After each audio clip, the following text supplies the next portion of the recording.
comme vous le savez, mais je ne vais pas répéter ça à chaque fois, tout le cycle des conférences ici, il est assez spécifique au travail qu'on va essayer de mener par la suite au cours des années qui viennent sur le site de Pivoine. Là aussi, on aura l'occasion d'en reparler. Mais juste pour dire qu'aujourd'hui, on a invité des parlants et des montrants, je ne sais jamais comment dire les choses, mais enfin le talk show, quoi, Dallas, qui sont à Bruxelles et qui ont la spécificité caractéristique de travailler de façon avec leurs propres mains, en autoconstruction, on va dire ça comme ça, et qui vont du coup nous parler de leurs pratiques, et notamment à la fin comment un projet public a malgré tout été fait en autoconstruction d'une manière ou d'une autre. Enfin, c'est ça que vous allez nous expliquer. Et puis là, septembre, qui viennent nous montrer et qui vont intervenir à la fin de la conversation sur des questions de cuisine collective. Et donc demain, on aura aussi l'occasion de passer la journée avec les S7, Thierry et Franck, à voir exactement, je ne suis pas trop au courant des détails, mais on va essayer de passer, enfin on va passer un peu de temps avec vous demain. Et l'idée étant de faire un peu ce qu'on a fait la dernière fois aussi, ce serait de se donner rendez-vous en début d'après-midi face au diptyque qui est là, juste à la sortie de l'amphi, pour vous écouter, alors peut-être plus en détail sur la manière dont vous avez travaillé récemment sur des questions de cuisine collective, commune, etc., etc. Bon voilà, on n'est pas encore tout à fait au complet, mais faites passer le message qu'on commence et voilà. Bon, bonne soirée. Merci Cédric. Bonjour à tous et à toutes. Déjà, merci de venir nous écouter. On est honoré de venir présenter notre travail aujourd'hui. Donc on va essayer d'expliquer un petit peu aujourd'hui à la fois le processus qui nous a amené à faire de l'architecture telle qu'on la fait actuellement, un petit peu depuis notre sortie d'école, en imaginant avec divers projets. Et puis à la fin, on va essayer d'expliquer de manière un peu plus précise, parce que on pense que c'est quelque chose qui va peut-être vraiment vous parler avec en particulier le cas de Pivoine, le projet Pivoine. On va vous parler donc du projet Parkwest, où là c'est la conception et la construction à l'échelle vraiment d'un bâtiment entier. Voilà. Pour resituer un petit peu, en fait, en sortant d'école et après un stage, on arrive en Belgique et entre amis, on est d'abord amené en fait en se cherchant un petit peu, en sachant pas exactement encore quelle décision, vers quoi on avait envie de se tourner professionnellement. On se retrouve à être amené à être bénévole à la Biennale d'architecture de Venise pour le pavillon français qui était à l'époque commissionné par Encore Heureux. Et donc on est amené en tant que bénévole à venir aider à construire des aménagements dans une occupation temporaire qui est sur le Lido, qui s'appelle Experience APP, qui est une ancienne caserne. Et c'est à cette occasion qu'on peut rencontrer finalement divers collectifs qui sont pour la plupart des collectifs français, et découvrir un peu leurs pratiques. Et c'est vrai que c'est quelque chose qui va beaucoup nous impacter, nous motiver et nous donner un petit peu de se diriger vers quelque chose où on va allier la conception et la construction. Et finalement, c'est vrai que nos premiers projets, on va un petit peu calquer une pratique qui pourrait être du collectif français, qu'on peut imaginer comme ça, à savoir de l'installation en espace public des constructions en bois, en chantier participatif par exemple. Et voilà, donc en fait au début on ne sait pas encore exactement ce qu'on fait, on sait qu'on a envie un petit peu d'expérimenter et de faire des choses un peu par nous-mêmes, et donc voilà, on essaye comme ça et on a l'opportunité de réaliser des premiers projets. Donc là on voit un projet qui était fait à Roubaix pour un festival qui était à l'invitation des Saprofit, un collectif français de Lille. Et puis finalement, après, via des projets, on commence un peu à chercher quels sont nos intérêts et essayer toujours d'apprendre des nouvelles connaissances, parce qu'il se trouve qu'en fait, on n'est pas des vrais constructeurs, on a des connaissances. L'un de nous est menuisier, les autres ne le sont pas encore. On est 5 architectes, puis 4, et dont un qui a une formation de menuisier. Mais finalement, on a finalement très peu de connaissances de ce que c'est que la construction. Et donc, on apprend sur chaque projet des nouvelles techniques et on essaye toujours de tester. Et donc là, par exemple, sur ce chantier, on va décider de tailler des bardeaux sur place dans une forêt et d'utiliser la matière et de faire ça avec les habitants. Et donc, ces bardeaux de châtaignier sont directement taillés sur place. Et au début du chantier, on ne connaît absolument pas la technique. Et à la fin, finalement, les habitants qui vont réaliser tous ces bardeaux avec nous vont finalement mieux maîtriser cette technique que nous. Je pense, au cours de ces projets-là, je pense qu'il faut aussi se projeter dans, en fait, vraiment l'émergence d'une pratique où aussi c'est des projets qu'on va faire avec des budgets tout petits, on va tous avoir à côté un travail alimentaire pour un peu survivre, et donc c'est aussi des projets tout petits, et assez vite malgré tout on en a de plus en plus, on est de plus en plus sollicité, donc se pose aussi la question de un peu la pérennisation et la professionnalisation de notre pratique. Donc ça va passer un peu par différentes choses. Par exemple, on a l'opportunité à Bruxelles d'obtenir un atelier. Donc c'est une occupation temporaire d'anciennes casernes qui veulent être transformées en tiers-lieux. Et au sein de ces casernes, on nous propose d'occuper les écuries pour installer notre atelier. Donc ça, c'est la photo des écuries, et dans laquelle on va installer, on va l'aménager, on va un peu libérer l'espace, et on va s'installer à la fois un bureau et un espace de travail, de construction. Donc c'est la première fois aussi que notre pratique de construction et de dessin va se matérialiser spatialement. Et du coup, c'est aussi un peu quelque chose, un peu une pérennisation de la pratique aussi, dans le sens où ça nous donne un endroit où se rendre au travail chaque jour. Et du coup, ça vient aussi un peu faire exister la pratique. On va aussi pérenniser la pratique juridiquement. On va se donner un statut juridique donc d'ASBL, qui est l'équivalent belge d'une association loi 1901.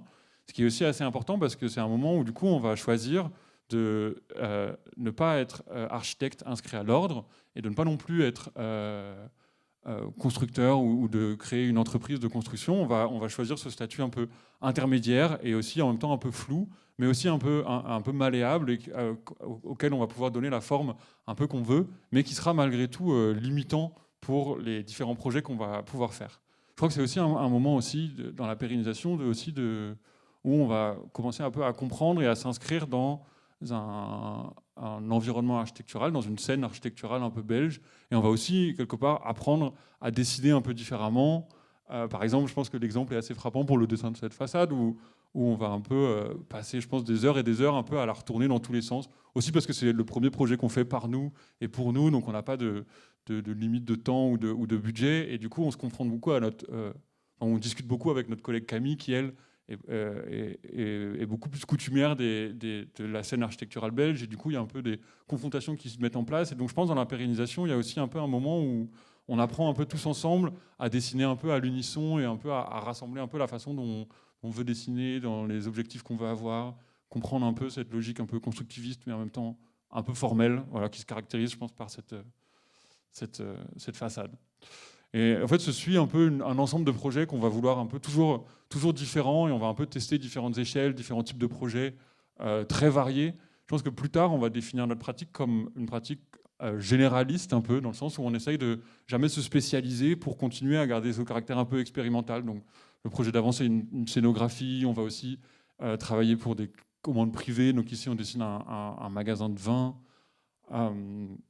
Voilà, je pense que ça c'est un peu une caractéristique en tout cas qu'on va donner, c'est cette pratique un peu généraliste, essayer de jamais trop se spécialiser dans quoi que ce soit, aussi pour continuer un peu à accumuler et à collectionner les différents savoir-faire qui vont être liés aux différents projets qu'on va faire. Et en plus de savoir-faire aussi les rapports qu'on va avoir, les clients qu'on va avoir, et un peu tester toutes sortes de choses pour aussi réussir à définir une pratique un peu plus caractérisée. Ensuite, il y a effectivement quelque chose qui va peut-être un peu plus se caractériser au fur et à mesure, c'est que plus ça va, plus on s'intéresse vraiment aux matériaux, à la ressource du matériau, vraiment comme base pour la réflexion du projet en elle-même. C'est-à-dire qu'en fait, on va d'abord se référencer sur les ressources même pour finalement construire le projet, et ça nous influence très fortement. Et finalement, c'est aussi quelque chose d'assez confortable dans le sens où on ne part pas d'une page blanche. Évidemment, il n'y a pas de page blanche parce qu'il y a toujours des contextes et il y a plein de choses. Mais voilà, nous, en tout cas, c'est quelque chose qui nous inspire beaucoup pour la conception des projets. Dans ce cas précis, c'était la commande. Donc on réalisait une faisabilité avec toute une partie de participation dans l'espace public, et il fallait donc un peu se faire visible et se rendre visible. C'est un projet qu'on a réalisé avec les chercheurs urbanistes Latitude Plateforme. Et donc, il y avait cette volonté de vouloir être visible dans l'espace public, sauf que c'était seulement pour un mois. Donc, il a fallu un peu réaliser du mobilier sans voilà, utiliser de la matière pour un mois de manière voilà, un peu one shot. Et donc finalement, on a cherché à utiliser de la matière qui était déjà là, et on a eu accès au stock de la ville, de la commune de Saint-Gilles à Bruxelles. Et donc en fait, on a pu aménager du mobilier en essayant en l'endommageant le moins possible. De manière réversible avec finalement tout ce qui vient des stocks de la ville, de la voirie, des espaces verts. Donc en fait, on peut reconnaître des bacs à plantes renversés, des pieds de potelets, des potelets en pierre bleue, des panneaux de signalisation, et tout ça est assemblé en fait de manière réversible pour qu'on puisse rendre à la commune une fois l'intervention terminée. Ensuite, dans cette question de finalement d'utiliser les matériaux qui sont déjà là, on a aussi une manière de détourner de manière très finalement directe, prendre le matériau pour le réutiliser tel quel. Dans ce cas précis, c'était sur les rampes du Palais de Justice, qui est, pour les personnes qui connaissent Bruxelles, un bâtiment très imposant de l'époque coloniale belge. Et donc dans ces rampes qui finalement viennent d'être vidées des voitures, ça a été un parking pendant des années. Il y a l'occasion, via un appel à projet, de réaliser une intervention, et nous on propose un jardin. Et ce jardin, en fait, il se fait en excavant l'asphalte et le béton qui est présent pour pouvoir planter et réinfiltrer un petit peu les eaux pluviales à même la terre, et utiliser finalement la matière qu'on a excavée, ne pas en faire un déchet, mais le réutiliser directement sur place pour en faire du mobilier. Dans un autre cas encore, ici, c'est à l'occasion d'un festival d'architecture Concentrico à Logroño en Espagne, où là, on a réalisé une petite installation avec les matériaux du pavillon belge de l'année précédente. Donc, encore dans cette idée de ne pas vouloir utiliser des matériaux seulement pour la durée du festival, à savoir 4 jours. En fait, on a demandé de pouvoir récupérer tous les matériaux de l'année passée et de les réagencer. Et donc là, en fait, finalement, vient aussi tout le dessin à partir de toute la réflexion qu'on a sur le projet, mais je ne vais pas trop rentrer dans les détails, on ne va pas avoir le temps de rentrer dans les détails de chaque projet. Mais en tout cas, voilà, on a cette volonté de réutiliser les matériaux en essayant de les découper le moins possible, de les réutiliser le plus possible tels qu'on les a obtenus. Donc là, on peut voir des panneaux qui ont été endommagés par le temps, qui sont partiellement moisis, qui en fait ont des formes très particulières. Ces triangles, ces arcs de cercle, c'est des choses qu'on obtient au moment. Et voilà. Et dans encore un autre projet de déminéralisation et d'infiltration des eaux de pluie, encore avec l'Attitude Plateforme, avec qui on travaille régulièrement sur ces questions d'infiltration des eaux pluviales dans les zones urbanisées. On a cette idée de directement toujours déminéraliser, enlever les parties minérales et de les réemployer. Et ces matériaux que finalement on récupère ici, c'est des pavés, parfois c'est de l'asphalte ou quoi, ça nous empêche toujours le moindre réflexe un petit peu, parce qu'à chaque fois il faut s'adapter aux matériaux et trouver des manières de le mettre en œuvre différemment. Donc encore dans un autre cas, ici on est dans une cour de logements sociaux où il y a un grand terrain de basket qui est sous-exploité, qui est très peu utilisé. Et donc il y a cette idée de déimperméabiliser toute une partie pour voilà, recréer des zones plus vertes, et aussi pour créer des zones de jeu. Donc là on vient découper et on utilise vraiment les parties asphaltées comme une carrière un petit peu à ciel ouvert, et on le requalifie en décidant via une règle un peu stricte et bête comme ça, de se dire qu'on va prendre des blocs de telle dimension, et après on trouvera bien une manière de les réassembler. Et au moment où on décide en fait de découper ces blocs de cette dimension-là, on ne sait pas encore comment on va les assembler. Et on réalise ce chantier en 2 temps. Et on joue effectivement aussi avec la partie non seulement qu'on va excaver, qui va nous permettre de réaliser des modules et du mobilier, mais aussi finalement ce qu'on laisse sur place. On dessine ici une piste qui permet de faire une piste de jeu pour courir autour, ou à vélo ou en trottinette. Et donc finalement de dessiner comme ça une bande d'asphalte qui reste alors que tout le reste a été déminéralisé. Et à la fin, on réalise du mobilier qui n'a pas d'usage précis, qui est à la fois une zone de jeu, une zone pour se poser, une zone un peu sculpturale, et avec cette idée au maximum, et finalement on n'aura pas été loin de quasiment réutiliser sur place toute la matière qu'on aura enlevée. Dans un autre exemple de déminéralisation, cette fois-ci c'est encore une fois un jardin avec une déminéralisation qui est faite, qui est aussi dans l'idée d'aller plus loin que le premier projet qu'on a réalisé sur les rampes du Palais de Justice.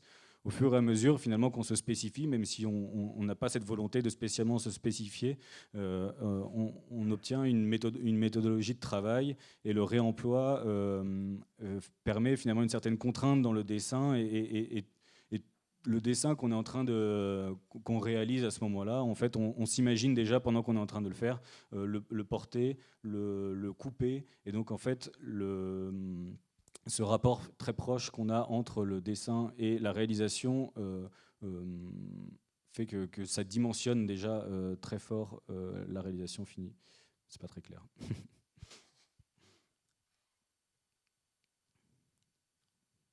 un peu peur qu'on soit trop... Non, ça va.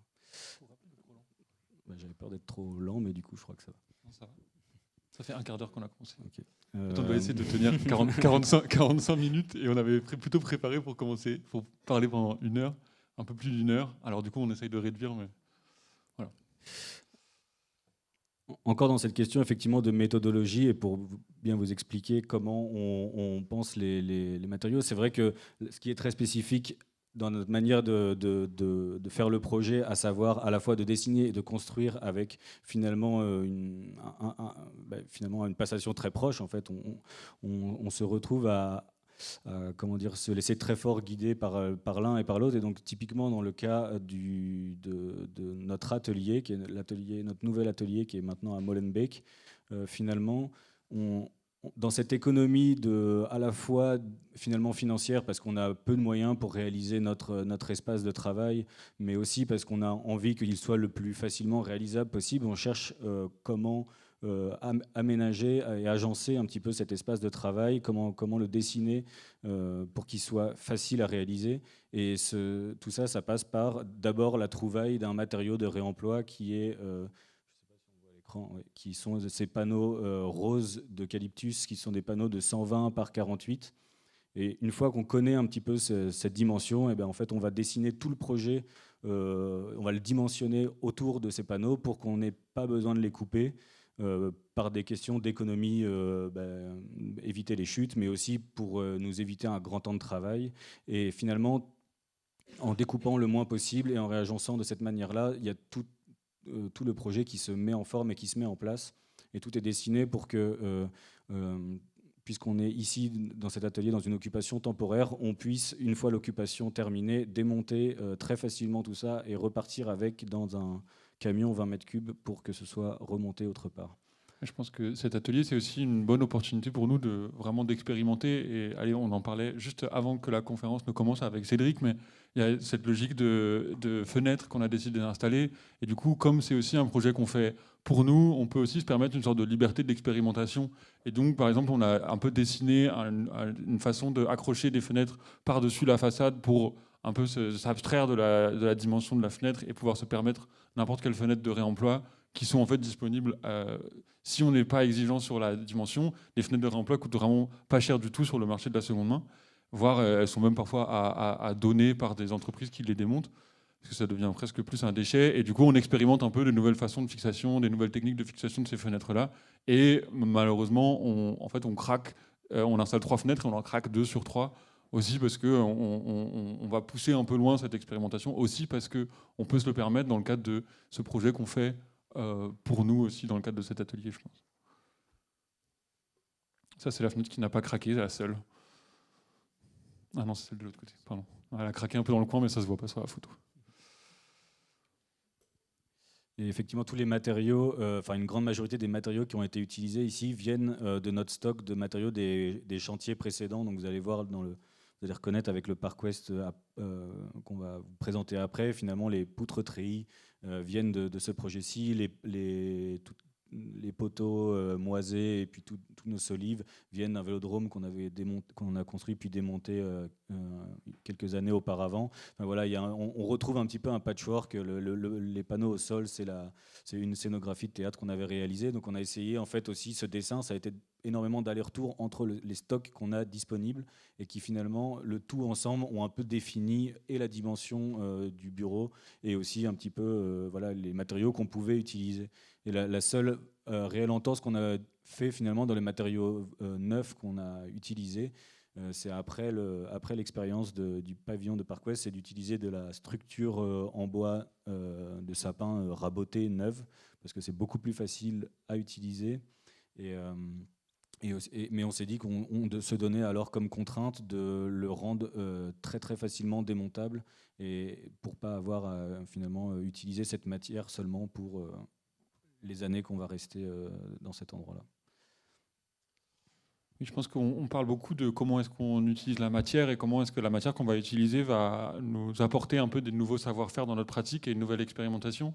Mais je pense que dans la logique de diversifier notre pratique et de ne pas se spécialiser, il y a aussi, ça passe aussi par se donner des nouveaux types de commandes et travailler auprès de différents types de personnes et de clients, par exemple. C'est ce qui nous amène aussi à chaque mardi après-midi à ouvrir notre atelier au public et à accueillir principalement les voisins et les voisines dans des petits projets qu'ils veulent faire pour leur quotidien. Donc c'est un peu aussi leur donner accès à quelque chose qui est un peu du dessin de mobilier sur mesure, ou alors leur donner accès à la possibilité de réparer des objets du quotidien. Mais c'est surtout de la fabrication d'objets avec des matériaux aussi qu'on a stockés de projets passés dans notre atelier.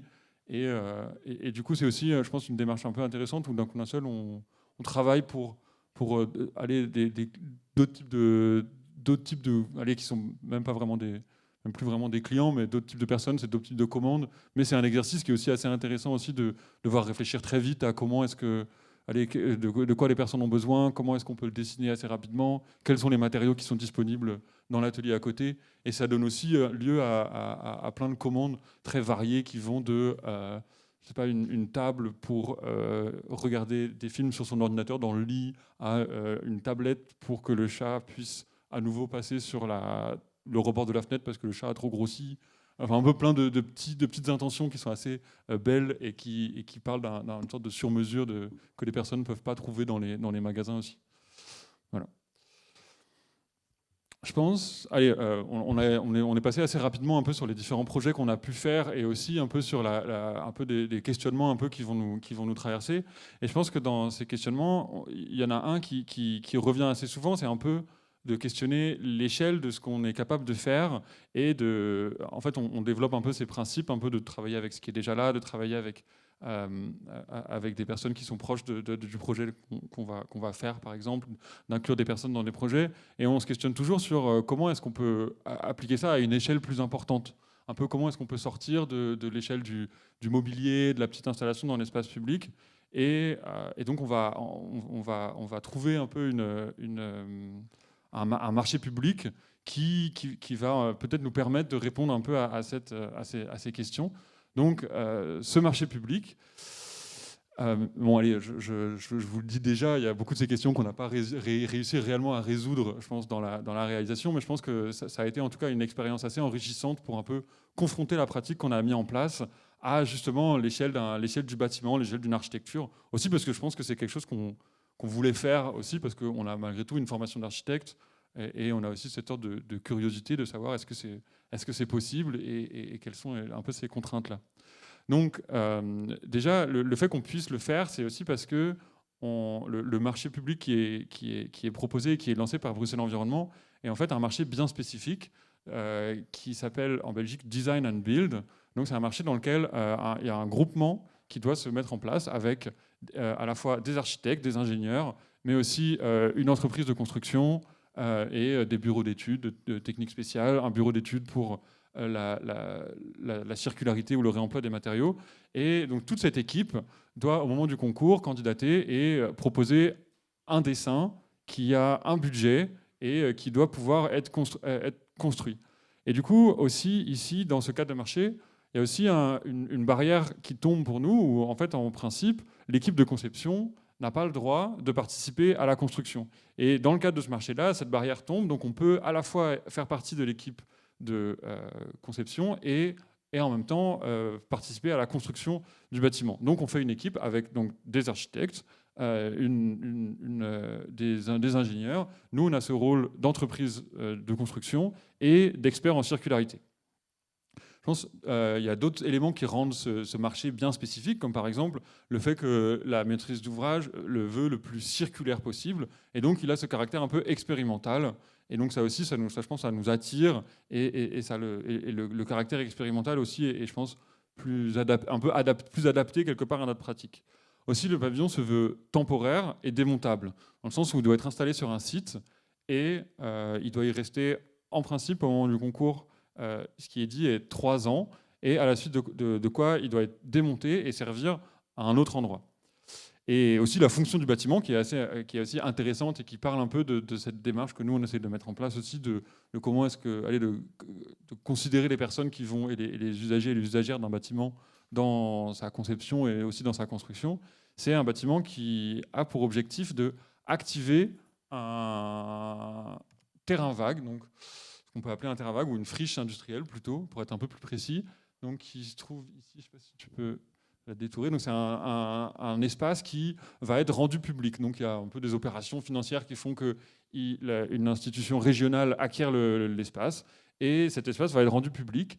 Et l'ambition de cette institution régionale, c'est que plutôt que d'investir énormément sur le parc et de faire des travaux, et du jour au lendemain, le parc est inauguré et il existe, ils vont plutôt faire une grande étape un peu transitoire, donc qui sont assez courantes, et ils vont missionner une organisation, donc une association, de activer et de un peu transformer cet espace vide en espace public. Et donc le pavillon et le bâtiment pour lequel est le marché public, son objectif, c'est d'être un outil pour cette activation de l'espace public et la création de ce nouveau parc, le parc Ouest.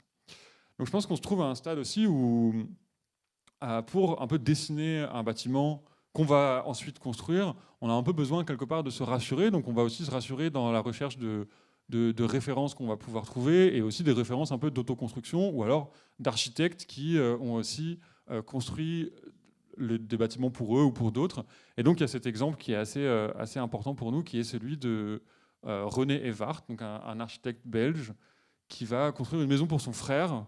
Et du coup, on trouve ces photos du chantier, et je pense qu'on est assez rassuré par en fait cette échelle de bâtiment, par le fait qu'ils vont le lever eux-mêmes.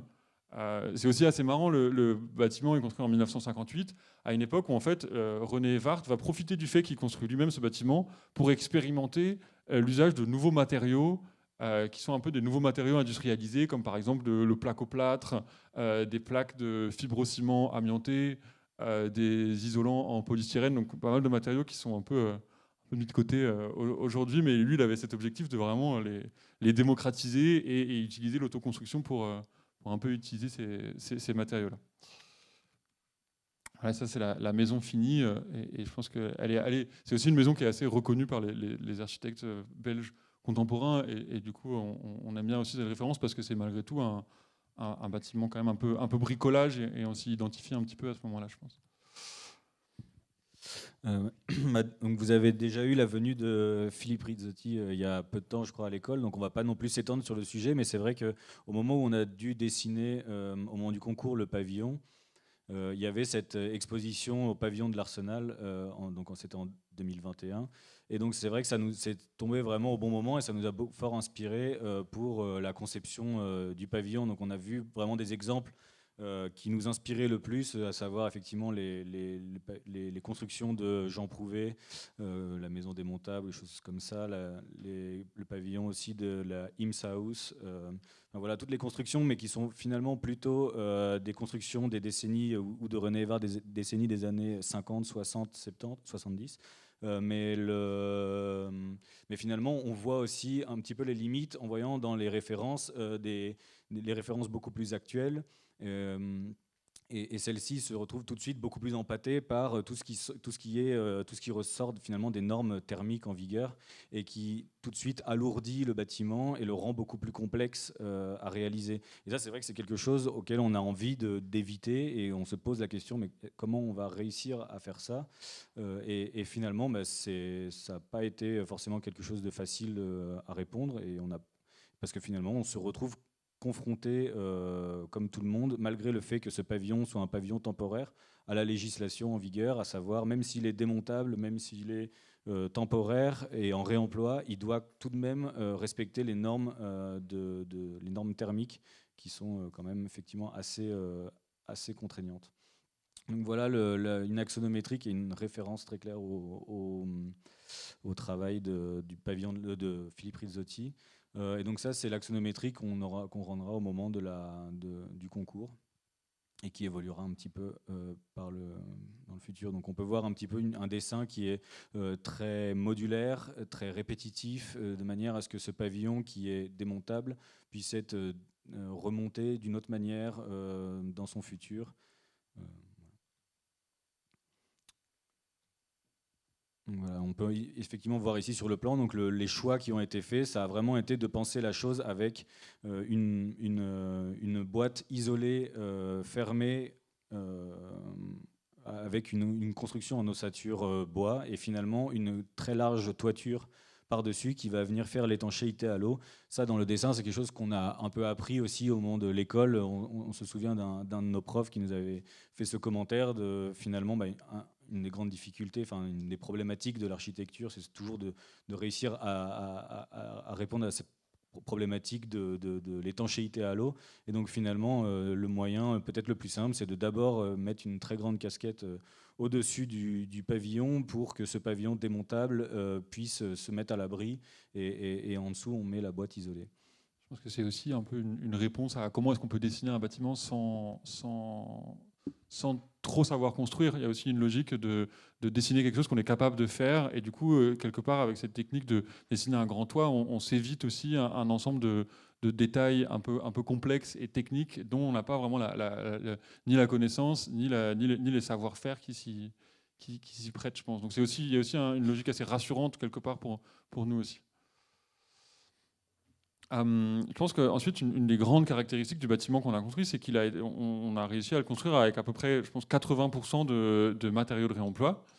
Je pense, et donc, pour ça, je pense qu'on a mis en place un peu une stratégie dès le départ, dès la candidature, qui était assez particulière, qui n'était pas de dessiner avec des matériaux existants, donc pas trouver un gisement et dire, bon, on a ça de disponible et on doit dessiner avec ça, qui est je pense, la stratégie peut-être la plus logique avec les matériaux de réemploi. Mais ici, c'était plutôt dessiner un bâtiment avec des matériaux qui seront très probablement disponibles si on gagne le concours. Donc c'est en fait d'abord une sorte de grande étude de qu'est-ce qui est disponible, souvent, pas trop loin de Bruxelles. Et donc on fait un peu toute cette étude, donc, notamment grâce à une plateforme qui s'appelle Opalis, qui permet de recenser un peu tous les différents fournisseurs. Et donc au moment où on gagne le marché, alors en fait on se retrouve dans cette difficulté, ou dans cette démarche de devoir un peu faire fonctionner le dessin qu'on a fait. Et donc là, cette fois-ci, de trouver les vrais matériaux et les matériaux qu'on va employer pour construire le bâtiment. Et du coup, se met en place un peu tout ce petit balai entre nous qui allons construire, les architectes et les ingénieurs, de trouver les matériaux en suffisamment grande quantité, parce que ce bâtiment, bien qu'il ne soit pas très grand, il représente quand même un défi en termes de quantité de matériaux disponibles. Par exemple, les poteaux, on doit trouver des centaines de mètres linéaires disponibles. Du coup, on passe et par Internet, donc parce que certains vendeurs ont des plateformes bien organisées, et franchement, on les félicite parce que dans notre travail, ça nous simplifie énormément, ça nous a énormément simplifié la vie. Donc on félicite par exemple ce vendeur de fenêtres belge. Mais la plupart des vendeurs ont en fait plutôt des stocks, des sites internet pas à jour, et du coup on doit un peu aller voir, trouver des stocks, et ensuite revenir au bureau, de redessiner, confirmer avec les ingénieurs que les différents éléments qu'on a trouvés correspondent aux normes thermiques, correspondent aux enjeux structurels du bâtiment, et ensuite assez vite valider. Et par exemple, il y a toute cette démarche de tout doit aller assez vite parce que ces stocks suffisamment importants pour construire tout le bâtiment sont en fait assez rares. Et si ne serait-ce que 10% s'il nous manque 10% de tôle, on ne peut pas choisir ce gisement de tôle. Donc on a besoin d'un stock suffisamment grand pour couvrir l'ensemble un peu du bâtiment. Je pense qu'on est aussi dans une démarche d'éviter de faire trop de patchwork et de quand même réussir à avoir des matériaux qui allaient une sorte d'homogénéité dans le dessin des matériaux. Voilà, ça c'est un peu les gisements qu'on va trouver. Je pense qu'il y a aussi toute une logique de transport, de matériaux, d'optimisation des transports. Je pense que ça, c'est les jours où les camions arrivent à l'atelier et on se rend compte un peu de la taille et de la mesure et de l'échelle de ce qu'on a dessiné. C'est un peu la première fois qu'on voit c'est un peu la première fois qu'il prend un peu vie et qu'on se rend compte qu'on va devoir construire tout ce bâtiment dans un atelier finalement pas si grand. Voilà, je pense qu'il y a aussi toute cette logique dans le choix de matériaux de réemploi où en fait on choisit des matériaux et chaque matériau qu'on va choisir va toujours avoir un peu ce qu'on a appelé une charge de travail emmagasinée. Où en fait le fait de choisir tel ou tel matériau, ça va toujours avoir un peu un impact sur la main-d'œuvre nécessaire. Où en fait ils vont jamais être parfaitement adaptés à ce qu'on a besoin et du coup pour les adapter au dessin qu'on a fait, on va toujours devoir les façonner, les couper. Donc par exemple pour prendre l'exemple des panneaux, on choisit des panneaux qui sont plus petits et du coup on doit passer plus de temps à les appareiller ensemble pour avoir un calpinage correct. Les poteaux, ils sont trop courts, alors on doit les rabouter pour avoir la longueur nécessaire. Enfin voilà. Et en fait vraiment pour chaque matériau, il y a toujours cette question-là qui se pose. Et du coup je pense que dans toute cette logique-là, il y a aussi notre engagement un peu vis-à-vis de cette circularité qui va jouer. Là où je pense que assez souvent une entreprise, ou en tout cas les conditions un peu financières d'un projet vont un peu servir de frein à l'usage de matériaux de réemploi. En fait, là, comme nous, on est constructeurs et dessinateurs, en fait, ce frein n'existe pas ou peu, en tout cas, et du coup, il y a un peu notre engagement qui va jouer et qui va faire qu'en fait, on va être assez exigeant sur les matériaux de réemploi, et c'est en fait quelque chose qui va un peu même nous porter préjudice sur les finances du bâtiment, et du coup, ce bâtiment va être en fait, plus on va employer de matériaux de réemploi, et au moins ce bâtiment va être rentable un peu, je pense, pour nous, mais en fait, on joue malgré tout un peu les bons élèves, je pense. Parce que c'est vrai que quand la commande a été faite par Bruxelles Environnement, la demande de faire un pavillon avec le plus de réemploi possible, c'était écrit clairement. C'était aussi interdit d'utiliser des containers, ce qui paraissait, vu la commande, le plus logique. Mais voilà, en fait, il y a un projet en container qui se trouve à quelques centaines de mètres d'ici. Donc voilà, il y avait cette idée enfin, c'était interdit, ou en tout cas, c'était assez éliminatoire de faire un projet en container. Et donc, on a vu aussi un petit peu que déjà, dès la maîtrise d'ouvrage, maîtrisait peu la question du réemploi, à savoir qu'elle pensait que finalement, ça allait coûter moins cher de construire en réemploi que de construire en neuf, ce qui est évidemment pas le cas. Nous, il se trouve qu'on a aussi certainement minimisé la chose, même si on avait déjà construit en réemploi par le passé. On n'avait jamais fait ça à cette échelle, et c'est vrai que tout ce travail effectivement qu'on doit mettre en œuvre supplémentaire, on l'a certainement un peu minimisé, et on s'est rendu compte que voilà, tout prend énormément plus de temps finalement. Donc voilà, après on peut voir un petit peu le montage étape par étape, un petit peu avec des plots de fondation qui eux sont pas de réemploi, c'est quelque chose qu'on n'a pas réussi à trouver, mais qui sont seulement posés finalement sur un stabilisé, donc ils vont aussi être emmenés le jour où ce sera démonté, ils peuvent être facilement ramenés pour être remontés autre part. Et puis voilà, après on vient positionner tous les poteaux qui sont finalement les poteaux porteurs qui vont porter à la fois enfin toute la boîte isolée finalement, puis la toiture par la suite. Ouais. Ah oui, ouais, je pense que c'est un peu ça renvoie assez directement à la photo qu'on montrait un peu plus tôt de René Evart qui installe sa charpente avec son frère. Je pense que malgré tout, on se retrouve dans une échelle un peu supérieure, et je pense qu'il est lié aux problématiques un peu modernes de normes thermiques dont Simon a parlé, et aussi d'une échelle d'un bâtiment qui est en fait, je pense, autre malgré tout à la fin, et qui, je pense cette échelle de bâtiment, malgré tout, quand on disait qu'on voulait un peu se confronter à cette échelle aller faire plus grand, je pense que malgré tout, c'est quelque chose qui va aussi être assez difficile pour nous. Malgré tout, le fait de faire plus grand, ça va aussi prendre plus de temps. J'imagine qu'en tant qu'étudiant, par exemple, vous avez toujours, en commençant une maquette, imaginez le temps que ça puisse prendre, et c'est assez souvent plus long. En fait, il nous est arrivé finalement quelque chose d'assez similaire sur la construction de ce bâtiment, où aussi je pense qu'on est assez optimiste au départ sur le temps que ça va pouvoir prendre, sur le prix que ça peut coûter, et que malgré tout, on se retrouve en fait à prendre plus de temps. Donc en fait, ici, on voit des photos un peu plutôt de la fin, des finitions, d'un moment où en fait on va installer les éléments préfabriqués et devoir un peu recoudre les interstices entre ces éléments préfabriqués. Et en fait, c'est aussi des moments qui sont assez longs, assez pénibles, où aussi, je pense que vraiment notre pratique, je pense que dans son échelle, elle est assez fort mise à mal, et aussi par en fait finalement son manque d'expérience dans ce genre de construction aussi, où je pense qu'on met aussi beaucoup plus de temps que ce qu'aurait pu mettre une entreprise générale. Du coup, allez, c'est aussi source de questions aussi pour nous de est-ce que vraiment c'est pertinent que ce soit nous qui fassions ça. Je pense que malgré tout, allez, peut-être tu veux enchaîner. Oui. Non mais, on s'était réparti des slides et ça, je pense que Simon doit commencer à parler sur celle-ci. Et oui, je pense que aussi pour un peu pallier à ça, on va aussi être dans des logiques de dessin qui vont être assez simples, où en fait, typiquement, quand je parle de ces logiques de recoudre des éléments préfabriqués ensemble, en fait, on va vraiment venir plaquer des panneaux, les éléments d'assemblage qui rendent le bâtiment modulable sont visibles et simples. Quelque part, on dessine juste ce qu'on est capable de construire aussi. Oui, et effectivement, le fait qu'il soit temporaire, enfin, il y avait vraiment une volonté de la maîtrise d'ouvrage de vouloir quelque chose d'assez brut, et finalement, c'est quelque chose qui nous allait très bien, où on a complètement assumé tous les assemblages, tous les raccords qui laissent fort montrer aussi un petit peu les différents modules. Voilà. Et après, on vient à l'intérieur construire les dernières cloisons et les choses comme ça, mais on voit encore un peu toutes les coutures des différents modules de panneaux. Voilà, qu'on est venu raccorder à la fin. On vient mettre des volets, donc ça c'est une commande qui nous a été, enfin une demande de la maîtrise d'ouvrage qui nous a été rajoutée après coup pour éviter la casse des vitres une fois le parc ouvert. Bon, finalement, ça n'a jamais été fermé, mais ça nous a permis, par contre, ça c'est une technique bien connue des entrepreneurs, de pouvoir un petit peu gonfler le prix des volets et de se rattraper sur la sous-évaluation du reste du projet. Voilà. Et donc ça, c'est les dernières photos de la livraison.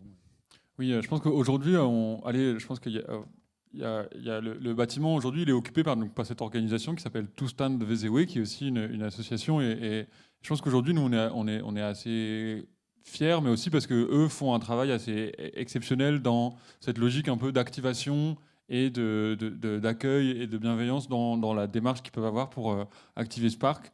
Et du coup, eux, ils participent en fait aussi à ce qu'on puisse être fiers aujourd'hui de la façon dont le bâtiment existe, parce qu'en fait, ils font un travail assez remarquable de transformation d'un espace public, non pas par une grande infrastructure et par des gros investissements, mais plutôt par une logique un peu juste de soins, de maintenance, un peu d'ingéniosité sur les installations, les infrastructures qui peuvent exister.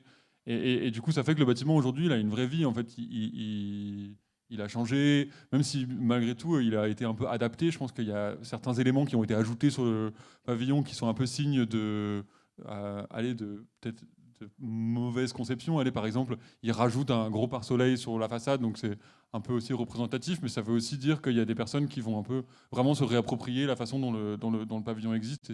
Et malgré tout, ça nous rend assez fiers. Voilà. En fait, peut-être qu'on pourrait un peu conclure sur un peu cette question qu'on se posait avant, sur dans quelle mesure est-ce que notre pratique d'autoconstructeur elle nous permet d'aller à une échelle plus importante que les petites échelles dans les premiers projets qu'on a pu vous montrer. Mais en fait, je pense qu'on n'arrive pas à une vraie réponse avec ce bâtiment. Je pense que ça a été assez difficile, assez pénible. Je pense qu'en le terminant, on s'est un peu dit qu'on ne referait plus jamais quelque chose d'aussi grand. Aujourd'hui, je pense qu'on est peut-être un peu plus partagé et on se dit toujours qu'on le ferait différemment, qu'on ne ferait pas le même type de projet parce qu'encore une fois, on ne veut pas spécialement se spécialiser, mais bon, voilà, on attend de voir un peu les prochaines initiatives qui pourraient arriver. On se sent toujours malgré tout quand même un peu limité par... Je pense que ce bâtiment, et on a aussi pu le faire parce que il y avait une vraie clémence, je pense, des maîtrises d'ouvrage sur ce qu'ils imposaient comme agréation, par exemple, aux entrepreneurs. Et donc il y a une sorte de flexibilité parce que le bâtiment était aussi un peu temporaire, en réemploi, sur un peu les impératifs vraiment administratifs pour accéder à ce marché public. Et quelquefois, on se dit que peut-être qu'on n'aura finalement plus jamais accès à à cet ensemble de caractéristiques et d'éléments qui ont fait qu'on a pu accéder à ce marché. Je pense que ça fait 40 minutes.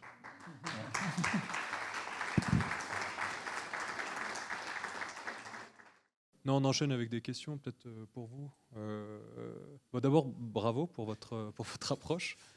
Je pense qu'il y a beaucoup de résonance par rapport à des choses qu'on a pu faire au début de notre travail, et puis des choses qu'on aurait voulu faire mais qu'on n'a pas réussi à faire.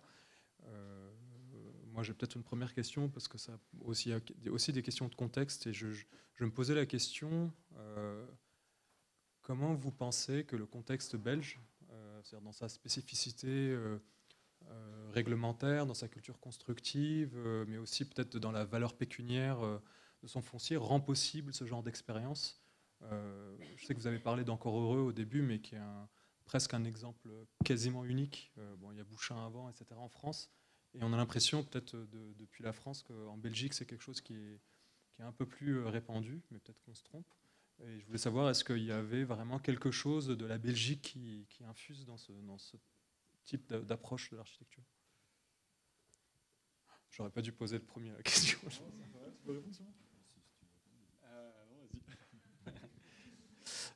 Je sais pas si ça va être la bonne réponse. Je sais pas si je me trompe ou pas, mais en tout cas, j'ai l'impression qu'il y a peut-être.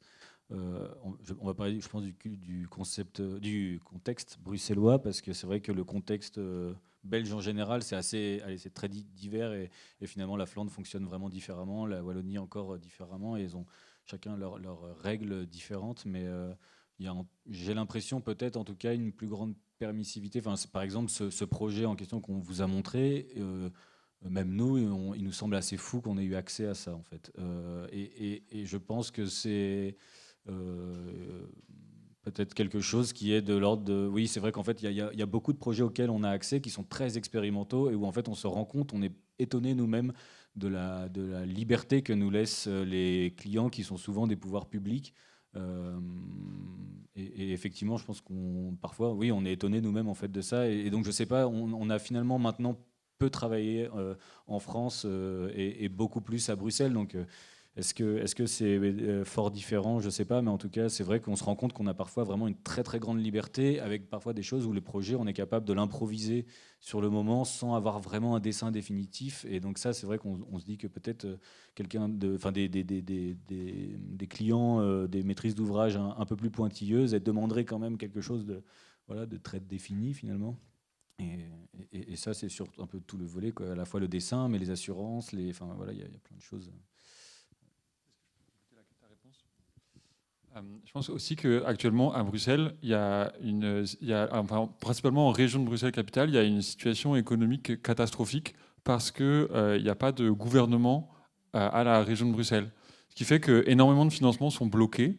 Et donc aujourd'hui, je crois qu'il y a aussi une logique où pas mal d'institutions doivent un peu faire preuve d'inventivité sur les façons de faire. Et du coup, je pense que notre pratique, elle peut peut-être un peu résonner dans cette ce manque de financement. Par exemple, dans l'exemple je pense que l'exemple du Parc Ouest, c'est aussi une réponse dans cette logique de ne pas faire un parc avec un gros investissement, mais plutôt avec une intervention plus ponctuelle et qui est plutôt liée à une activation au jour le jour, plutôt qu'un gros investissement avec des gros millions. Je pense qu'elle est aussi provoquée par cette situation financière un peu difficile. Et du coup, je pense que pas mal de nos projets, de continuer d'activer, mais petit à petit, petite portion par petite portion, peut-être être une réponse pertinente dans cette situation économique difficile. Voilà.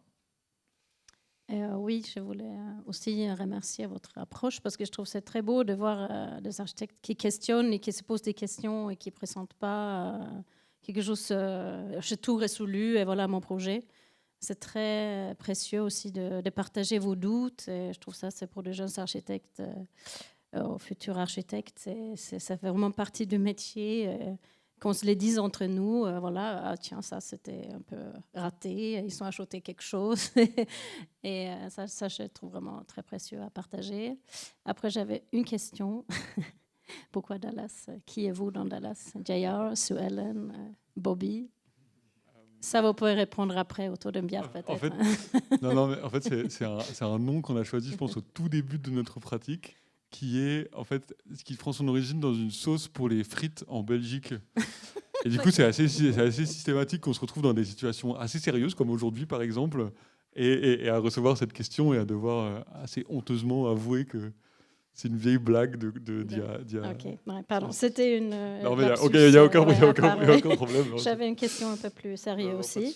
Et, non, mais du coup, je trouve très, très intéressant aussi cette pratique du coup d'inviter vos voisins, du coup, le mardi.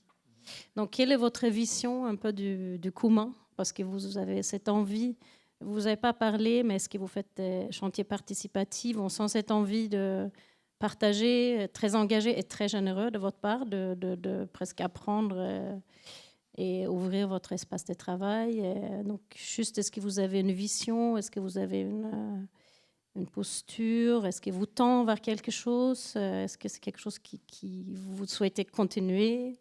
Vous pouvez juste en quelques mots vous exprimer là-dessus. Je pense que dans cette approche-là, on a un peu fait des allers-retours dans ces logiques un peu participatives et de un peu quelle parole est-ce qu'on peut donner aux habitants, aux habitantes.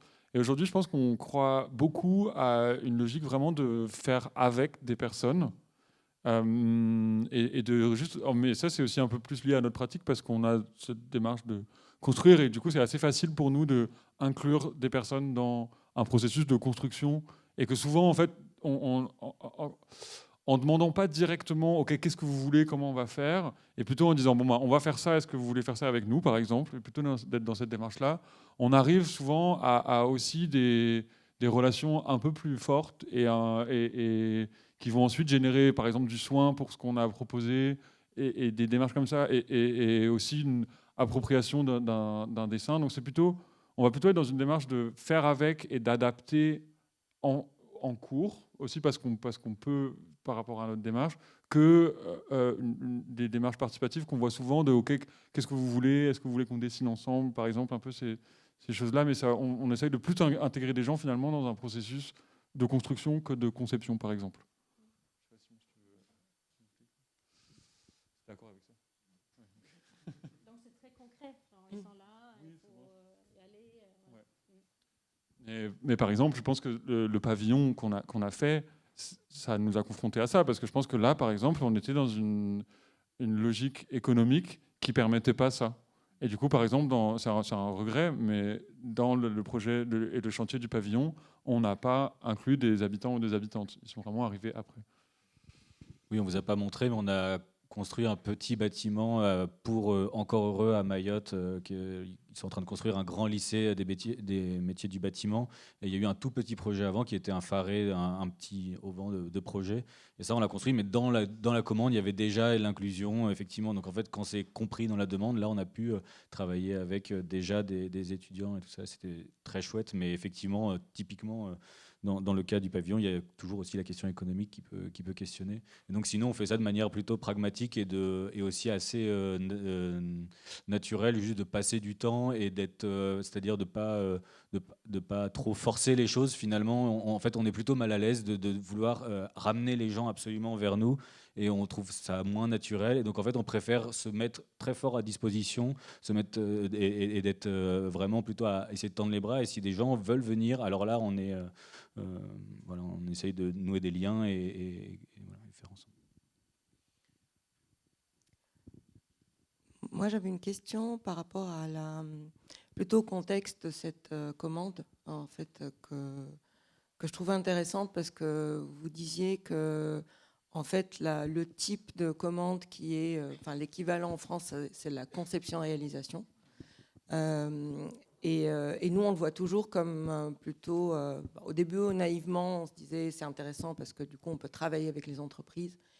Puis, on l'a pratiqué un peu, on trouve plutôt que c'est plutôt contraignant parce qu'on doit plutôt prendre en compte dès le début, finalement, les contraintes économiques, notamment techniques des entreprises.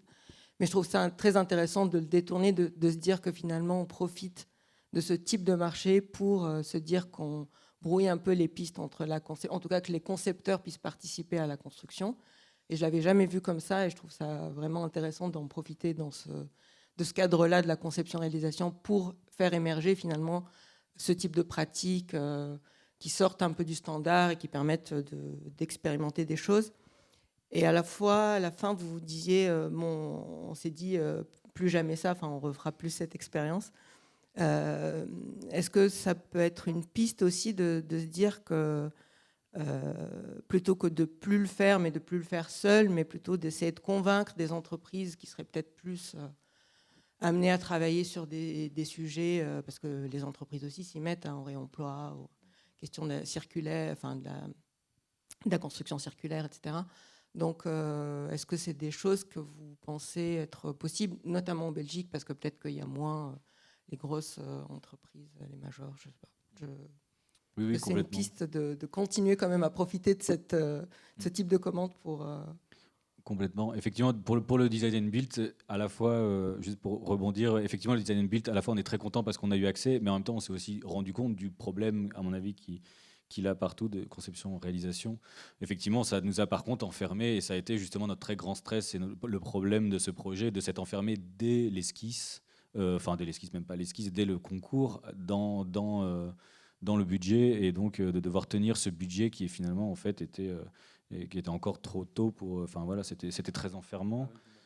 Et en plus, oui, avec des matériaux, enfin oui, avec énormément de choses qu'on ne connaissait pas encore. Et effectivement, après, on le refera plus jamais. Effectivement, si on se dit maintenant, bon, en y repensant un peu plus tard, si, mais différemment, et typiquement différemment, ce serait mieux s'entourer de professionnels pour le réaliser différemment. À la fois, nous, on sait qu'on tient beaucoup dans notre pratique à rester très proche, et on ne veut pas tout de même lâcher cette part de réalisation. Déjà parce qu'en fait, on trouve aussi que c'est un plaisir de notre cadre de travail, finalement. Enfin, on a envie de garder ça. Mais aussi, effectivement, on croit beaucoup à ça. Mais effectivement, on ferait, à mon avis, si c'était à refaire, en sorte de trouver une entreprise qui serait assez ouverte pour collaborer très étroitement dans la conception et la réalisation. Peut-être pousser un peu plus aussi la question, parce que des professionnels qui... Oui. Voilà, c'est ça. Oui, tout à fait.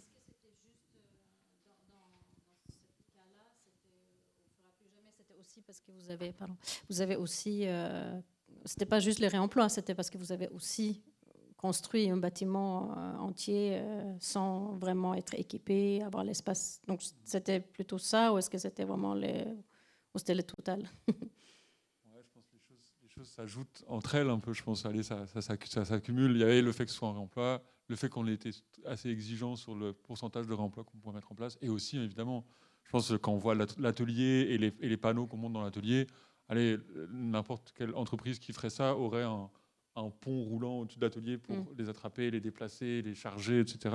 Et nous, on avait plutôt des cordes. Voilà, donc je pense que juste ça mettait aussi beaucoup plus de temps. Mais... Nous, on avait construit une petite cabane en Suède, 17 mètres carrés. C'est vrai que quand tu l'as en SketchUp, ça paraît facile. Tu commandes. Moi, je suis allée passer commande chez Leroy Merlin en Suède. Et après, et c'était sur une île en plus. Et après, c'est livré dans le port. Et j'arrive dans le bateau. Je fais mais exactement votre photo avec l'isolation. Tout. Je dis mais c'est beaucoup ça. Comment on va faire? Donc oui, on est. Ouais, les jours où les camions sont arrivés, c'était vraiment terrifiant, quoi. Je pense qu'on prenait vraiment la mesure de ce qu'on avait dessiné, de ce qu'on allait devoir faire. Moi, j'avais une question, parce que vous vous appropriez la question du réemploi, etc. J'imagine pour avoir un impact minimal de la construction. Est-ce qu'un jour, on pourrait envisager, voir Dallas, par exemple, construire en terre ou quelque chose comme ça? Enfin, je veux dire, vraiment tout sur site. Ou est-ce que vraiment vous avez une spécificité sur une espèce d'esthétique, de sobriété liée à des éléments industriels reconditionnés ou quelque chose comme ça? On aime bien parce que, il y a toujours un peu ce jeu de trouver quelque chose et de dessiner un peu avec. Et ça, quand même, c'est cette logique un peu de composition, aussi de un peu facilité, parce que quelque part, on choisit plus trop. Ou en fait, juste on fait avec ce qui est disponible en suffisamment grande quantité, un peu. Allez, on parle par exemple des panneaux de l'intérieur du pavillon. Il n'y a que ça disponible en suffisamment grande quantité, donc ce sera de l'eucalyptus, c'est comme ça. Et ça, c'est un peu facile et assez confortable, finalement, je crois qu'on aime bien. Mais globalement, je pense qu'aujourd'hui, on est très ouvert à différentes techniques, et en fait, on serait assez content de dessiner en terre, aussi pour apprendre à travailler la terre, dessiner en paille aussi pour apprendre à dessiner la paille. On va construire un petit bâtiment en paille porteuse en début d'année prochaine. Voilà. Est-ce que dans l'auditoire, il y en a qui ont des questions à poser, à qui on pourrait passer le micro? Déjà, merci beaucoup pour la conférence. Et du coup, j'avais une question sur le fait que ce soit éphémère, parce que du coup, comme on a pu le voir, il y a quand même une appropriation habitante qui a été grande après la construction finalement du pavillon en réemploi. Et du coup, je me demandais comment est-ce que la population habitante elle a pu réagir face au fait qu'en fait, ce soit totalement éphémère et qu'il y ait un parc qui vienne après, qui soit totalement différent et qui ne soit pas du tout ancré sur ces idées-là. Du coup, si vous avez des nouvelles là-dessus. Ah ouais, super bonne question. Et parce que je pense que c'est aussi, enfin, je pense que tu as assez bien deviné les enjeux qui se mettent en place aujourd'hui.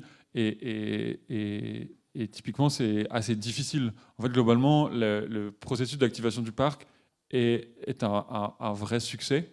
Et du coup, les différents habitants et habitantes qui occupent cet endroit s'imaginent plus le parc sans à la fois cette occupation, mais aussi sans ce pavillon. Et en fait, et du coup, c'est assez drôle. Il y a eu un concours d'architecture pour la réalisation du parc et un peu la pérennisation du parc, avec du coup la proposition d'un nouveau pavillon plus pérenne. Et je pense que l'ensemble des conditions qui ont été à la fois la super bonne appropriation de ce pavillon par les habitants et aussi les conditions économiques catastrophiques de la région et du projet de parc lié au problème de pollution de sol ont fait que le pavillon qu'on a dessiné va rester finalement. Voilà. Et du coup, voilà. Et du coup, c'est un peu tout ça qui fait que finalement, cette question de devoir le déplacer et l'enlever, elle a été un peu esquivée. Il y a des adaptations du coup pour le pérenniser ou pas?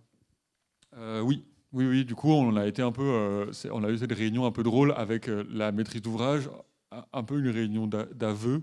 Ils nous ont dit bon, ok, maintenant on va pérenniser le pavillon. Est-ce que vous pouvez nous avouer ce qu'il faudrait mieux faire pour le pérenniser un petit peu? Et du coup, il y a un ensemble et du coup, on a donné une petite liste de ce qu'il faudrait un peu faire et de ce qu'on avait mal fait, de ce qu'on imaginait mieux. Donc c'était marrant. Voilà. Et du coup, il y aura un peu cette logique-là, mais bon, ça nous pose quand même un peu des questions là où en fait on imaginait aussi qu'il soit démonté et au bout de 3 ans aussi pouvoir un peu vérifier que tout va bien et maintenir et de le remonter ailleurs, peut-être plus petit. Enfin, voilà. C'était un peu rassurant quelque part. Maintenant, le fait qu'ils doivent rester pour toujours. Merde. Mais bon, en même temps, il y a en fait aussi dans la conception et dans la fabrication, on se disait qu'en fait ça n'existait pas un bâtiment qui pouvait être conçu pour être temporaire, parce que malgré tout, il doit correspondre aux mêmes contraintes structurelles, il doit correspondre aux mêmes contraintes thermiques, etc. Donc en fait, je pense que ça devrait aller. Enfin, j'espère. Effectivement, il ne demandait pas de décennale pour le temporaire. C'est aussi pour ça qu'on a pu le construire. Mais qu'est-ce que je veux dire? Oui, aussi, effectivement, ça pose question. Il y a beaucoup de projets qu'on a fait. On a eu énormément de projets où on a eu accès parce que c'était temporaire. Et après, ça s'est vérifié que ça restait dans le temps. C'est souvent comme ça. Si ça se passe bien, ça reste parfois.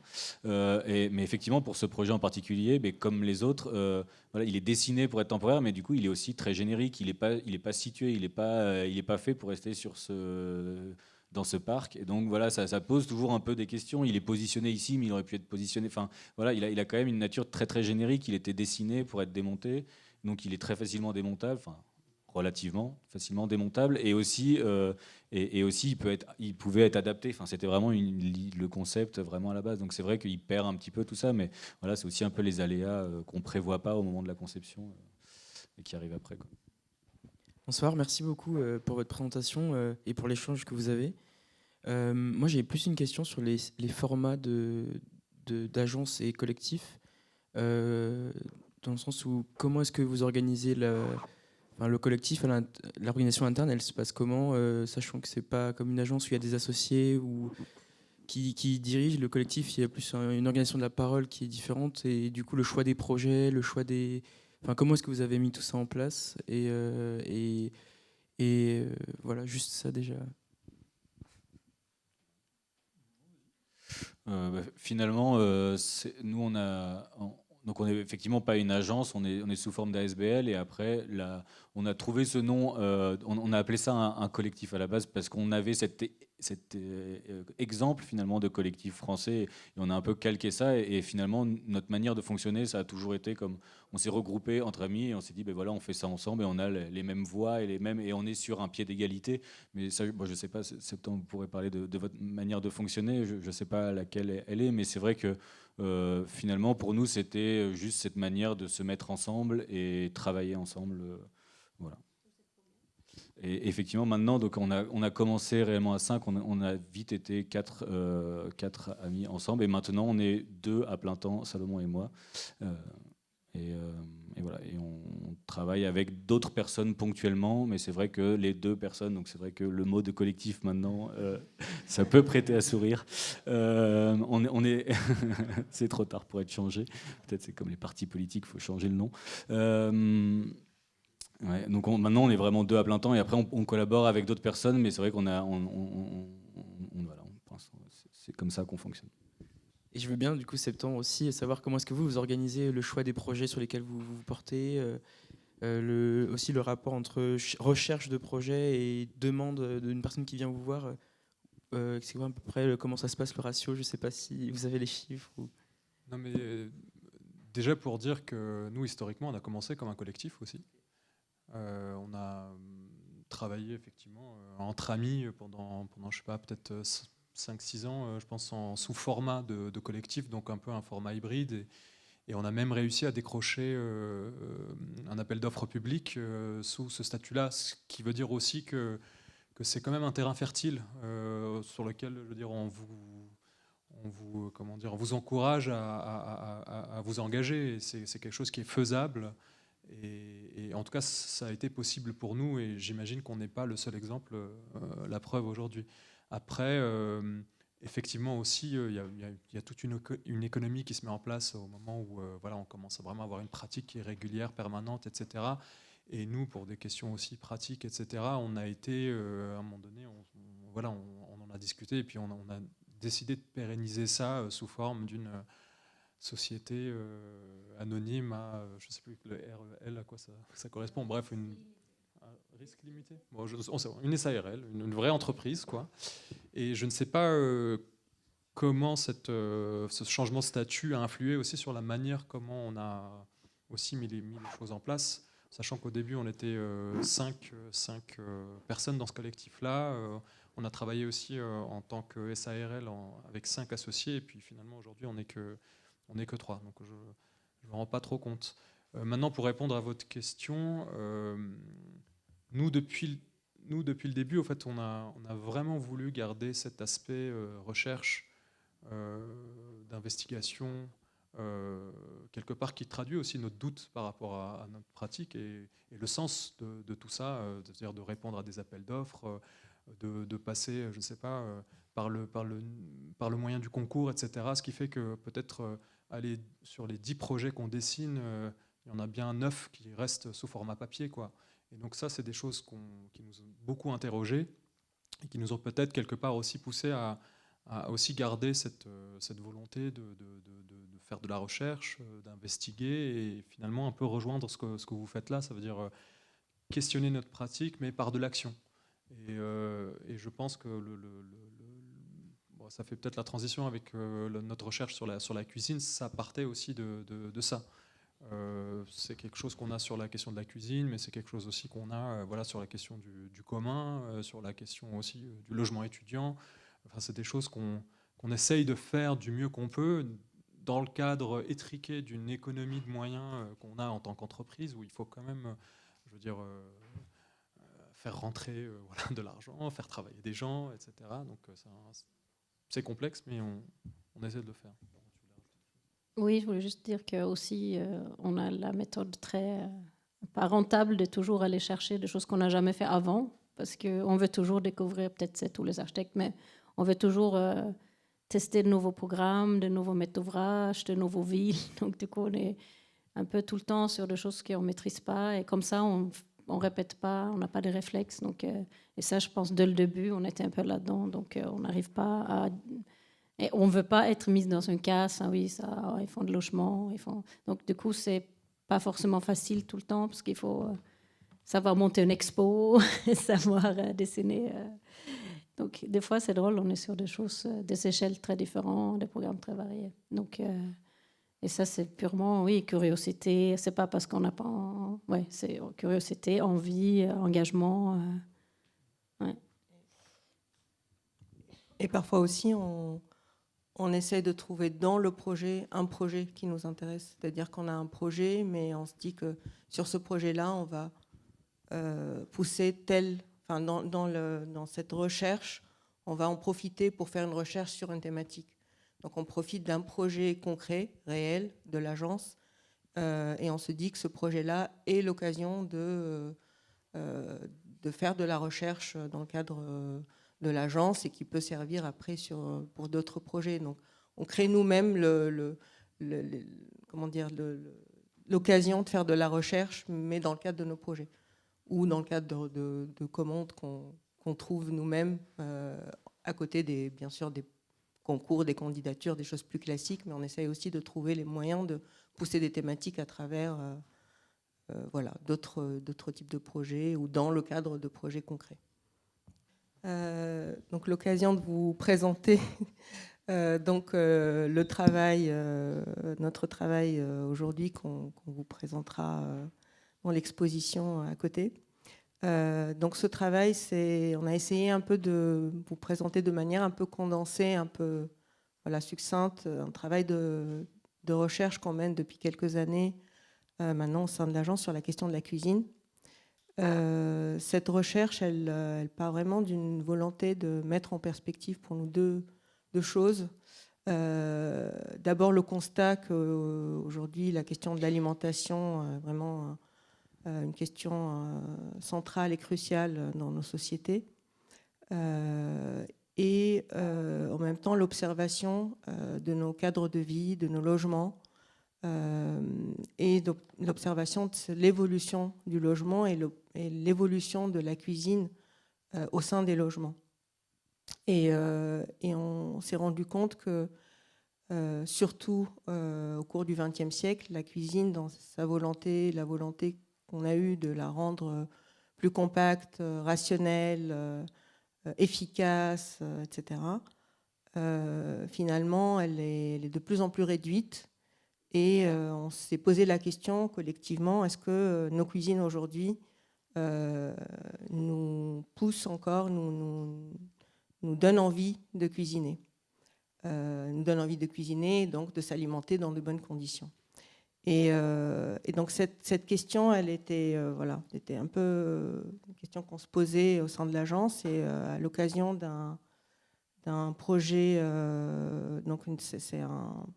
c'est des projets d'expérimentation, de recherche menés, organisés par le pavillon de l'Arsenal. On a présenté un dossier pour présenter de nouvelles formes de cuisine collective, de cuisine commune, qui seraient directement liées au logement et qui viendraient au service des habitants, quelque part, leur permettre de cuisiner dans de bonnes conditions, même lorsqu'il manque d'espace chez eux. Donc pour nous, cette question de la cuisine collective ou commune, elle était directement liée au logement et à la condition du logement aujourd'hui dans les grandes villes, les petits logements, souvent où on n'a pas toujours l'occasion et la place et l'envie de cuisiner. Et à partir de ce constat, on s'est dit, en fait, pour mettre en place une cuisine commune, on profite de cette expérimentation pour faire une vraie cuisine et tester, voir comment on peut l'utiliser. Et donc, dans le cadre de cette recherche, on s'est rapproché d'un bailleur social parisien, la RIVP, qui a bien voulu nous accompagner et nous chercher avec nous un local qui pourrait permettre cette expérimentation. Et en parallèle, en fait, on a vraiment cherché tous les modèles, tous les exemples qu'on a pu trouver de cuisine commune, aussi bien historique qu'actuelle. On a visité des lieux, on a discuté avec des gens, on a fait des dîners à l'agence pour vraiment trouver ce modèle de cuisine qu'on aimerait mettre en place. Et oui, juste pour concrètement, la cuisine Murat, de coup, qui est la première cuisine pilote qu'on fait de coup en partenariat avec la RVP et le pavillon de l'Arsenal et une association qui s'appelle Aimer Cuisiner. Du coup, concrètement, ça fonctionne comme un lieu qui est animé et géré par une association. Et nous, on a trouvé le local avec la RVP, on a un peu géré les travaux, on a dessiné avec une designer en co-conception une grande table qui peut monter et qui peut descendre. Donc c'est à la fois une table et un plan de travail, parce qu'on voulait vraiment éviter la cuisine contre le mur, on cuisine en regardant les carrelages. On voulait que les gens se regardent quand ils cuisinent. Donc c'est un dispositif très simple, c'est juste une table qui peut monter et qui peut descendre. Et après, il y a une nappe, il y a un petit bout de nappe que vous verrez dans la diptyque. Et depuis cette nappe, on peut descendre des prises électriques et on peut du coup juste mettre les plaques de cuisson, les mixeurs et tout ce qu'on a besoin sur la table. On peut cuisiner, ça peut être jusqu'à, je pense que presque 20 personnes pourraient se mettre autour de la table. Et après, une fois que le repas est préparé, on met tout sur le chariot et on met tout dans l'arrière-cuisine, on descend la table et on partage le repas. Donc, c'était vraiment l'idée d'une espèce de foyer au centre de cet espace c'est 50 mètres carrés, c'est très simple, c'est pas un espace incroyable, c'est un ancien commerce au rez-de-chaussée d'un ensemble des HPM à Paris. Et donc, du coup, avec ce test, on veut observer comment ça fonctionne. Et notre envie et notre ambition, c'est qu'il y aura des ateliers qui sont animés par l'association, mais que maintenant que le lieu est là, il y a des créneaux qui sont ouverts pour les habitants. Il y a, je pense, 1700, je pense, habitants dans le groupe HPM, dans tout le groupe, et c'est qu'ils pourraient avoir accès à la cuisine et qu'ils se mettent à y aller un mardi soir, un samedi matin, pour cuisiner dans de bonnes conditions, pas forcément tous ensemble, mais en famille, pour organiser un goûter, et que ça ajoute une qualité dans leur vie et qu'ils peuvent avoir accès à cette cuisine. Et donc là, on est à mi-chemin de l'expérimentation, donc à 6 mois. Donc on voit que maintenant, ça commence à prendre. Donc les ateliers sont assez appréciés et les habitants commencent à découvrir le lieu. Donc maintenant, on essaye de participer, y aller et encourager de plus en plus les habitants pour s'en servir. Parce que l'idée avec l'expérimentation, c'est un peu notre hypothèse. Est-ce que ça pourrait fonctionner? Est-ce que les personnes qui habitent, les habitants, est-ce que pour eux c'est une qualité? Est-ce qu'ils ont envie de s'en servir? Et au bout d'un an, on espère avoir tiré quelques conclusions. Et aussi, on aimerait bien aussi ouvrir d'autres lieux, dans d'autres contextes, d'autres quartiers, d'autres types de logements pour voir si ça fonctionne. Et en parlant de doute aussi, on s'est posé aussi des questions de nous, quand on conçoit, ça veut dire quelle est l'image de ce qu'on construit? Est-ce que c'est quelque chose qui permet aussi une appropriation ou pas? Et ça a été une vraie question, parce qu'on a à la fois la table qui a été dessinée, mais aussi l'espace tel qu'on l'a dessiné, brut, etc. Quelque chose qui pourrait nous plaire, nous, en tant qu'architectes, parce qu'on a vraiment cette esthétique-là en tête, et cette culture-là, mais on se demandait, est-ce que c'est quelque chose qui allait être apprécié, et du coup, qui permettait, en tout cas, qu'on se sente suffisamment à l'aise pour y aller tout seul, ou avec sa famille, etc., et de s'approprier les lieux. Et dans le cadre de cette investigation-là, en fait, en tout cas à ce stade, on a eu plutôt la bonne surprise de voir que les habitants se sentaient vraiment très bien, parce qu'on a utilisé des matériaux qui sont plutôt issus de l'univers industriel, etc. Donc c'est des matériaux assez robustes, assez pérennes, mais aussi il y a on parlait de la table qui monte et qui descend, mais il y a aussi une autre table qui est sur roulette, etc. En fait, ce sont des choses qui ne sont pas dans l'imaginaire commun, si vous voulez, qu'on peut avoir d'une cuisine domestique, mais qui en réalité sont des facilités que nous on a pensées et qui finalement en fait dont les habitants se sont vraiment appropriés. Ils trouvent maintenant vraiment que c'est quelque chose qui est hyper pratique, quoi. Le fait de descendre, de remonter, le fait que le plan de travail soit facilement nettoyable alors qu'il est en inox, et on n'arrête pas de nous dire maintenant l'inox, vraiment les futurs habitants n'aiment pas ça, etc. On n'arrête pas d'entendre ça par les promoteurs, par les bailleurs, etc. Mais en fait, on voit que ce sont des choses qui peuvent fonctionner potentiellement. On ne peut pas avoir aujourd'hui de conclusion définitive, mais en tout cas, on a comme ça des petits, des petits signaux comme ça qui nous disent que en fait, les choses peuvent évoluer. Mais encore une fois, ça c'est l'intérêt aussi de l'enquête-action. C'est-à-dire vraiment, il faut le faire et prouver à soi-même et aux autres aussi que ce sont des choses qui sont faisables. Et on le voit même nous dans nos rapports avec notamment le bailleur social dont on parlait, mais on voit aussi que ce sont des choses aussi qui évoluent parce qu'ils voient l'expérimentation se faire et ils voient que ce sont des choses au fait qui sont imaginables et du coup peut-être réplicables dans d'autres lieux, etc. Ce qui était intéressant quand même dans ce projet, c'est que on imaginait quelque chose au départ quand on a démarré. On pensait que le fait de venir avec nos bonnes intentions et juste trouver un local et l'aménager, que tout le monde allait venir et que nous, on allait pouvoir être là au début, organiser des ateliers avec les habitants et que tout le monde, que ça allait être une évidence. Mais en fait, finalement, ça a mis du temps parce que tout met plus de temps que prévu. On a mis du temps à trouver le lieu avec le bailleur a mis du temps à nous donner accès au lieu, on a mis du temps à faire les travaux, tout a pris du temps et avec le bailleur qui est devenu notre partenaire, donc on faisait vraiment équipe pour que le projet fonctionne et voit le jour, on s'est rendu compte qu'on n'allait pas pouvoir le faire nous-mêmes, qu'il n'y avait pas forcément, on n'avait pas identifié d'habitants qui pouvaient tout de suite prendre les clés, être disponibles et gérer le lieu. Donc en fait, une des clés, c'était la question de la gestion du lieu, de qui a les clés, qui ouvre, qui ferme, qui nettoie, etc. Et donc on s'est vite rendu compte qu'il fallait quand même un autre partenaire qui allait pouvoir être là tout le temps et faire ce travail-là.